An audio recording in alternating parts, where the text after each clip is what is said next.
সবাইকে আমন্ত্রণ জানাচ্ছি দেশ 24-এ। এতক্ষণ শুনছিলেন শিরোনাম, পুরো আয়োজন জুড়ে আমি শরীফুল হক সাথে আছি।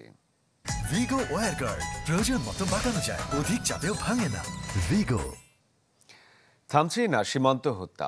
একদিনের ব্যবধানে সিলেটের গোয়াইনঘাট সীমান্তে ভারতীয় খাসিয়াদের গুলিতে প্রাণ গেছে এক বাংলাদেশির। গতকাল সন্ধ্যায় বিছানাকান্দি দমদমিয়া সীমান্তের কাছে এই ঘটনা ঘটে। স্থানীয়রা জানান, সীমান্তের 1261 নম্বর পিলারের প্রায় 200 গজ ভেতরে ভারতীয় অংশে পড়েছিল সবুজ মিয়ার মরদেহ। পরে স্থানীয়রা উদ্ধার করে বাংলাদেশের অংশে নিয়ে আসে। এ ঘটনায় থানায় সাধারণ ডায়েরি করেছে নিহতের বাবা। মরদেহ ময়নাতদন্তের জন্য সিলেট ওসমানী মেডিকেল কলেজ হাসপাতালে পাঠানো হয়। গত বৃহস্পতিবার ভারতীয় খাসিয়াদের গুলিতে নিহত হন জৈন্তাপুর উপজেলার বাসিন্দা মারুফ মিয়া। কুড়িগ্রামের উলিপুর থানার সামনে বিএনপির দুই পক্ষের সংঘর্ষে পৌর যুবদলের যুগ্ম আহ্বায়ক আশরাফুল ইসলাম নিহত হয়েছেন। গতকাল সন্ধ্যায় এই ঘটনা ঘটে। পুলিশ জানায়, স্থানীয় এক তরুণীর অপহরণ মামলা নিয়ে বিএনপির দুই পক্ষের মধ্যে উত্তেজনা দেখা দেয়।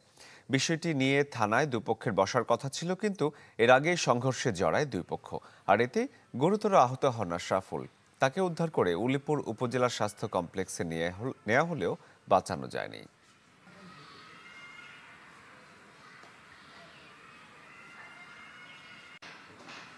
এলো instant milk powder happy cow, যেমন সাশ্রয়ী তেমনি পুষ্টিগুণে ভরপুর। আর এটা নিউজিল্যান্ডের গরুর দুধ। হ্যাপি কাউ, গরুর দুধের স্বাদ সবাই পাক। 3.5 দশকেও বাড়েনি জনবল, কিন্তু এই সময়ে অন্তত 3 গুণ বেড়েছে কাজের পরিধি। এমন বাস্তবতায় অনেকটা খুঁড়িয়ে খুঁড়িয়ে যেন চলছে চট্টগ্রাম উন্নয়ন কর্তৃপক্ষ। তবে সীমিত সংখ্যক হলেও শিগগিরই জনবল নিয়োগের কথা জানিয়েছে কর্তৃপক্ষ। এমদাদুল হকের রিপোর্ট। দেশের দ্বিতীয় বৃহত্তম মহানগর চট্টগ্রাম, কিন্তু অপরিকল্পিত উন্নয়নে প্রায় 4 লাখ স্থাপনার এই শহর দিন দিন পরিণত হচ্ছে জঞ্জালের নগরে। 1990 সালে যখন চট্টগ্রাম উন্নয়ন কর্তৃপক্ষের কার্যক্ষেত্র ছিল 457 বর্গমাইল, তখন সংস্থাটির অনুমোদিত জনবল ছিল 519 জন। এর মধ্যে গত 3.5 দশকে কার্যক্ষেত্র প্রায় 3 গুণ বেড়ে 1152 বর্গ কিলোমিটার হলেও জনবল তো বাড়েইনি, উল্টো সেই আগের জনবলের মধ্যেও 200ই নেই। প্রায় 200 থেকে 220 জনের মতো আমাদের লোকবল নাই। তো অনেক লোক ক্রাইসিসে আমরা আছি, যেহেতু কারণ এগুলোর ক্ষেত্রে এই জন্য আমাদের নাগরিক সুবিধা বঞ্চিত হচ্ছে মানুষ। এই অথরাইজড অফিসার মাত্র 2 জন। এই অথরাইজড অফিসারগুলো বাড়াতে হবে, তারপর বিভিন্ন টেকনিক্যাল লোকগুলো বাড়াতে হবে। ইমারত নির্মাণ বিধিমালা অনুযায়ী ইমারতের নকশা অনুমোদন, অবৈধ নির্মাণ রোধ করে পরিকল্পিত আবাসন নিশ্চিতে সবচেয়ে গুরুত্বপূর্ণ প্ল্যানিং এবং অথরাইজেশন বিভাগ, কিন্তু সেখানেই জনবল সংকট সবচেয়ে বেশি।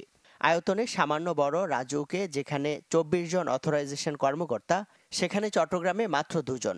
সহকারী অথরাইজেশন এবং পরিদর্শক পদেও ধার করা জনবল দিয়ে চলছে কার্যক্রম। তো এরকম সংস্থাটা অনেকটাই অকার্যকর এখন। সো কাজেই বিষয়গুলো নিয়ে ভাবা দরকার যে একটা শহর যেভাবে নষ্ট হয়ে যাচ্ছে, আগামী কয়েক বছরের মধ্যে অনেক সিনিয়র কর্মকর্তা অবসরে চলে যাবেন, তাদের কিন্তু কোনো রিপ্লেসমেন্ট এখনো নাই। তো যার ফলে খুব সহসাই সিডি আরো বড় ধরনের একটা সমস্যায় পড়তে যাচ্ছে। এমন সংকটের কারণে বছরের পর বছর বিভিন্ন গুরুত্বপূর্ণ পদে কাজ চালাতে হচ্ছে ভারপ্রাপ্ত কর্মকর্তা দিয়ে, ফলে কোনো কাজই হচ্ছে না ঠিকমতো। আমরা সিডি আশা করি কিছুদিনের মধ্যে জনবল এখানে নিয়োগ করতে পারবো এবং আমাদের এই প্রকট সংকট দূর হবে। তবে সম্পূর্ণ সংকট দূর হতে হলে আমাদের যে নতুন অর্গানোগ্রামটা পাঠিয়েছি, যেখানে আমরা 1400 মতো লোক চেয়েছি, এটা আসলে অ্যাপ্রুভ হতে হবে। এটা দীর্ঘমেয়াদী প্রক্রিয়া, তবে 200-র মতো লোক আমরা হয়তো কিছুদিনের মধ্যে আমরা নিতে পারবো।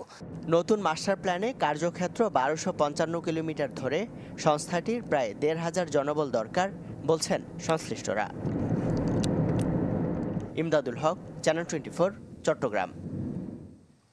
ফেনীতে এবারের বন্যায় ক্ষতিগ্রস্ত 306টি শিক্ষা প্রতিষ্ঠান, কিন্তু মেরামত হয়নি 4 মাসেও। জরুরি ভিত্তিতে এগুলো সংস্কারের দাবি স্থানীয়দের। জেলা প্রকৌশল অধিদপ্তর জানিয়েছে, বরাদ্দ মিললেই নেওয়া হবে পরবর্তী পদক্ষেপ। ফেনীর ফুলগাজীর গঙ্গাধর মজুমদার হাট উচ্চ বিদ্যালয়ে চলছে পাঠদান। কয়েক মাস আগের ভয়াবহ বন্যায় পরিত্যক্ত প্রতিষ্ঠানটির 4টি ভবনের 2টি, বাকিগুলোর মধ্যে একটি আবার ঝুঁকিপূর্ণ, তাই অন্যটিতে কোনো মতে চলছে শ্রেণী কার্যক্রম। আমাদের 4টি ভবনই নষ্ট হয়ে গেছে। আমরাও একটা ভবনে সবাই মিলে ক্লাস করি 6 থেকে 10। কারণ আমাদের ভবনগুলোতে বসার জায়গা নেই, ওগুলো বসার মতো অবস্থায় নেই, ওগুলো ঠিক করা দরকার। তাই আমাদের একটা নতুন ভবন দরকার। ক্লাসের মধ্যে খুবই গাদাগাদি করে বসতে হয়, একটা টেবিলে 5 জন করেও বসতে হয়। বানের পানিতে গঙ্গাধর স্কুলের মতো অবস্থা এতটা খারাপ না হলেও মেরামত জরুরি আলী আজম স্কুল অ্যান্ড কলেজের। আগস্টে ভারতের ঢলে কম বেশি ক্ষয়ক্ষতি হয়েছে এই জনপদের 3 শতাধিক শিক্ষা প্রতিষ্ঠানের। জরুরি ভিত্তিতে এসব সংস্কারের দাবি শিক্ষক শিক্ষার্থীদের। ভয়াবহ বন্যার কারণে আমাদের এই ভবনটার নিচতলায় পাশে পুকুর সমস্ত মাটি সরে গেছে, ভবনটা বিভিন্ন জায়গাতে ফাটল ধরে গেছে। যে সমৃদ্ধ লাইব্রেরিটা আমার ছিল, সেখানে প্রায় 4000-এর কাছাকাছি বই ছিল, 8টা সেলফ ছিল, একদম একটা বইও আমি বাঁচাইতে পারি না। জেলা প্রকৌশল অধিদপ্তর জানিয়েছে ক্ষতিগ্রস্ত প্রতিষ্ঠানগুলোর পরিস্থিতি জানানো হয়েছে ঊর্ধ্বতন কর্তৃপক্ষকে। বরাদ্দ মিললেই নেওয়া হবে পরবর্তী পদক্ষেপ। এখন সব মোট ক্ষতি আমাদের এই পর্যন্ত 2 বিভাগ মিলে 29,89,00,000 টাকা আমরা নিরূপণ করেছি এবং নিরূপণকৃত ক্ষয়ক্ষতির বিবরণ আমরা ঊর্ধ্বতন কর্তৃপক্ষের নিকট প্রেরণ করেছি। বরাদ্দ প্রাপ্তি সাপেক্ষে আমরা আমাদের পরবর্তী কার্যক্রম গ্রহণ করতে পারব। প্রতিষ্ঠানগুলো দ্রুত মেরামতে শিগগিরই প্রয়োজনীয় পদক্ষেপ নেবেন সংশ্লিষ্টরা, এমন আশা শিক্ষক শিক্ষার্থীদের। Desk report, channel 24। চাঁদপুরে জাহাজে 7 খুনের বিচারের দাবিতে সারা দেশে দ্বিতীয় দিনের মতো ধর্মঘট পালন করছেন পণ্যবাহী নৌযান শ্রমিকরা। বাংলাদেশ নৌযান শ্রমিক ফেডারেশন এই ধর্মঘটের ডাক দেয়। সংস্থাটির সভাপতি ও সাধারণ সম্পাদক বলেন, চাঁদপুরে মেঘনা নদীতে জাহাজে 7 খুনের প্রকৃত কারণ উদ্ঘাটন, বিচার এবং নিহতদের পরিবারকে আর্থিক ক্ষতিপূরণ সহ নৌপথ সন্ত্রাস মুক্তের দাবি জানানো হয়। কিন্তু সরকারের পক্ষ থেকে কোনো পদক্ষেপ না থাকায় ধর্মঘট ডাকেন তারা। আমরা তো শ্রমিক ভাই যারা আছি তারা নিরাপত্তায় জাহাজে চলাফেরা করতে পারতাছি না। সরকার যদি আমাগো এটার প্রতি সুস্থ তদন্ত করে নিরাপত্তা দেয় তাইলে আমরা চলতে পারবো। বাগাবাড়ি আসছি, এই কর্মবিরতির জন্যই আমরা মাল নামাতে পারতেছি না। আমাদের যে দাবি আছে এই দাবি না মানা পর্যন্ত আমরা এই কর্মবিরতি চালাবো। দর্শক, সারা দেশেই বাড়ছে শীতের তীব্রতা। কোথাও ঘন কুয়াশা কিংবা কোথাও উত্তরের হিমেল হাওয়া, দুটোতেই বিপর্যস্ত জনজীবন। আরো বিস্তারিত খবর আপনাদের জানাতে চাই। দেশের সীমান্তবর্তী জেলা চুয়াডাঙ্গা থেকে সহকর্মী রেজাউল করিম লিটন আমাদের সাথে যোগ দিয়েছেন। লিটন, এমনিতেই সীমান্তবর্তী জেলা চুয়াডাঙ্গার প্রতি বছর প্রচুর শীত পড়ে, এই বছরকার অবস্থাটা কি আমাদের জানাবেন? শরীফ, আসলেই শীতপ্রবণ এলাকা দেশের দক্ষিণ পশ্চিমের এই জেলা চুয়াডাঙ্গা, ভারত সীমান্তবর্তী জেলা। আর আপনি যেমনটি বলছিলেন যে আসলে শীতের যে তীব্রতা, শীতের সময় প্রায় দিনই দেশের সর্বনিম্ন তাপমাত্রা বিরাজ করে চুয়াডাঙ্গাতে। আজকে সকাল 6টায় তাপমাত্রা রেকর্ড হয়েছে এই অঞ্চলে 12.2 ডিগ্রি সেলসিয়াস। তো এই যে পৌষের মাঝামাঝি এবং ডিসেম্বরের শেষ, এই সময়টায় এসেই তাপমাত্রা আরেকটু কমতে শুরু করেছে। তবে গত এক সপ্তাহ ধরে এই জেলার তাপমাত্রা 16 থেকে 12 ডিগ্রি সেলসিয়াসের মধ্যে ওঠানামা করছিল।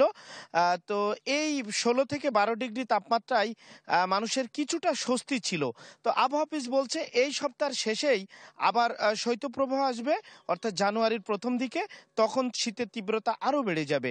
তো সব মিলিয়ে আজকে এখন ঝলমলে রোদ, একেবারে পৌষের সেই রোদমাখা রোদের সকালের সৌন্দর্য অনুভূতিটাই আলাদা।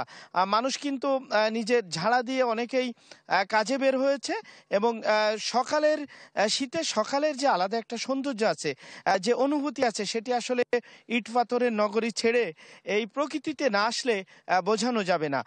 তো সব মিলিয়ে চুয়াডাঙ্গার মানুষ শীতের তীব্রতা থেকে আপাতত একটু স্বস্তিতে আছে। আর এই সপ্তাহ শেষ হলেই, অর্থাৎ এই সপ্তাহ শেষের দিকেই শীতের তীব্রতা বেড়ে যাবে, আবহাওয়া অফিস যেটি বলছে। শরীফ, লিটন, ধন্যবাদ আপনাকে। দর্শক, আমরা চুয়াডাঙ্গার চিত্র দেখাচ্ছিলাম। শীতের সকালের ঝলমলে রোদ, পাশাপাশি ঘন কুয়াশায় কিন্তু অনেকটাই অনিরাপদ হয়ে উঠছে মহাসড়কগুলো। আর প্রায় প্রতিদিনই ঘটছে দেশের বিভিন্ন জায়গায় দুর্ঘটনা। আরো বিস্তারিত জানাতে রাজবাড়ী থেকে যোগ দিচ্ছেন সহকর্মী সুমন বিশ্বাস। সুমন, রাজবাড়ীতে শীতের তীব্রতা কেমন? আর ঘন কুয়াশায় যেহেতু ফেরি পারাপারের একটি বিষয়, সেখানে থাকে প্রচুর যানবাহন চলাচল করে, মহাসড়কের কি অবস্থা? প্রথমেই বলি, রাজবাড়ীতে শীতের তীব্রতা এখন পর্যন্ত খুব বেশি দেখা যাচ্ছে না, কারণ কুয়াশা পড়লেও শীত যে খুব তীব্র আকার ধারণ করেছে সেটি না, স্বাভাবিকই রয়েছে জনজীবন। তবে এই যে শীত পড়ার সাথে সাথে যে মহাসড়কে যানবাহন চলাচলে সমস্যা হচ্ছে, বিশেষ করে মাঝরাতের পর থেকে ভোর পর্যন্ত আমরা দেখছি কুয়াশা, এবং সেই কুয়াশায় ছোট বড় বেশ দুর্ঘটনাও ঘটছে। রাজবাড়ী ঠিক 4টি উপজেলায় পদ্মা নদীর তীরে অবস্থিত হওয়ায় এখানে কিন্তু অন্য জেলা থেকে কুয়াশার পরিমাণ একটু বেশি থাকে, এবং এই কুয়াশার কারণে রাজবাড়ীর দৌলতদিয়া এবং মানিকগঞ্জের পাটুরিয়া যে নৌপথ রয়েছে দেশের গুরুত্বপূর্ণ, এখানে কিন্তু প্রতিদিনই ফেরি চলাচল ব্যাহত হচ্ছে। আমরা যেটি BIWTCর মাধ্যমে জানতে পারছি যে মাঝরাতের পর থেকে ভোর পর্যন্ত আসলে দুর্ঘটনা এড়াতে কুয়াশা যখন বৃদ্ধি পায় তখন কিন্তু ফেরি চলাচল বন্ধ রাখে, এবং এই দীর্ঘ সময় ফেরি চলাচল বন্ধ রাখার কারণে বেশ এই পারের যাত্রীদের কিন্তু বড় দুর্ভোগ পোহাতে হচ্ছে, এবং তাদেরকে অন্য পথ, বিশেষ করে পদ্মা সেতু ঘুরে গন্তব্যে যেতে হচ্ছে। সব মিলিয়ে আমরা যেটি দেখছি যে এই কুয়াশার কারণে মহাসড়কে যানবাহনগুলো খুব সাবধানতার সাথে যানবাহন চলাচল করছে, হেডলাইট জ্বালিয়ে। এই ছিল মূলত রাজবাড়ী থেকে আমার কাছে খবর। শরীফ। সুমন, ধন্যবাদ আপনাকে। দর্শক, রাজবাড়ির চিত্র দেখাচ্ছিলাম আপনাদের, শীতে কি অবস্থা সেখানে। দেশ 24 একটা বিরতি নিচ্ছি, ফিরছি একটু পর, আমাদের সঙ্গেই থাকুন।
আবারও স্বাগত জানাচ্ছি দেশ 24-এ। জাতীয় নাগরিক কমিটি কোনো রাজনৈতিক দল হবে না, রাজনৈতিক শক্তি হবে। পঞ্চগড়ে এক অনুষ্ঠানে এই কথা বলেছেন কমিটির মুখ্য সংগঠক সার্জিস আলম। তিনি জানান, দেশে যে সরকারি আসুক জবাবদিহিতায় প্রেসার গ্রুপ হিসেবে কাজ করবে জাতীয় নাগরিক কমিটি। আপনারা এরকম বলতে পারেন যে তারা বৈষম্যবিরোধী ছাত্র আন্দোলনের থেকে একটা দায়িত্ব নিয়েছে যে আমাদের এই যে সিনিয়র সিটিজেন যারা আছে তাদেরকে একটা প্ল্যাটফর্মে নিয়ে আসার দায়িত্ব। এবং সবচেয়ে গুরুত্বপূর্ণ যে বিষয়টি সেটি হচ্ছে এই দুইটার কোনোটাই পলিটিক্যাল প্ল্যাটফর্ম এখনো না, ভবিষ্যতে হবে না। সচিবালয়ে আগুন কোনো মামুলি দুর্ঘটনা নয়, রাষ্ট্রের সর্বোচ্চ সক্ষমতা প্রয়োগ করে এর তদন্ত করতে হবে, আর বের করতে হবে নিরাপত্তার সংকট কোথায়। কুমিল্লায় এক অনুষ্ঠানে এসব কথা বলেছেন গণসংহতি আন্দোলনের প্রধান সমন্বয়কারী জোনায়েদ সাকি। রাষ্ট্রের যতটুকু সক্ষমতা আছে সবটা দিয়ে তদন্ত করতে হবে, কারণ একটা মোটেই কোনো হালকা ব্যাপার নয়। এই তদন্ত থেকে আমাদের নিরাপত্তার কোথায় সংকট হচ্ছে সেটা বের করতে হবে। সচিবালয়ে হামলা এটা মোটেই কোনো মামুলি দুর্ঘটনা হিসাবে দেখার বিষয় নেই। নড়াইলের মাঝপাড়া নারী ইউপি সদস্যকে যৌন নির্যাতনের পর বিষ খাইয়ে হত্যার অভিযোগ উঠেছে। পরিবারের দাবি, গত মঙ্গলবার ইউনিয়ন পরিষদের টিসিবি পণ্য বিতরণ করেন বাসনা মল্লিক। এরপর পাওনা টাকা নিতে গেলে স্থানীয় যুবক রাজিবুল ও তার সহযোগীরা তাকে গণধর্ষণ করে। পরে বাড়িতে ফিরে অসুস্থ হয়ে পড়েন বাসনা মল্লিক। গুরুতর অবস্থায় যশোর সদর হাসপাতালে নিয়ে গেলে চিকিৎসাধীন অবস্থায় শুক্রবার তিনি মারা যান। এই ঘটনায় তদন্তে নেমেছে পুলিশ। নিহত বাসনা মাঝপাড়া ইউনিয়নের সংরক্ষিত ১ নম্বর ওয়ার্ডের মেম্বার।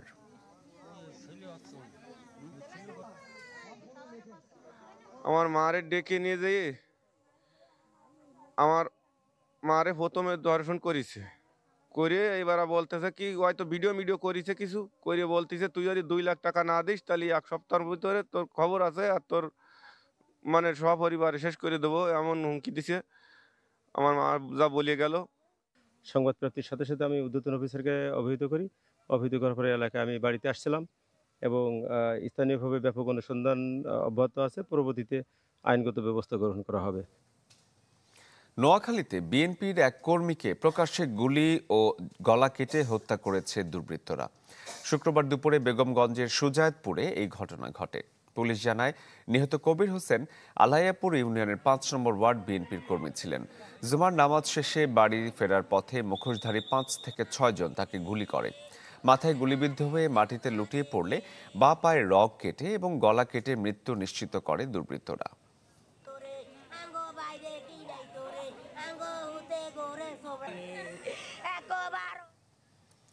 আধিপত্যের দ্বন্দ্বে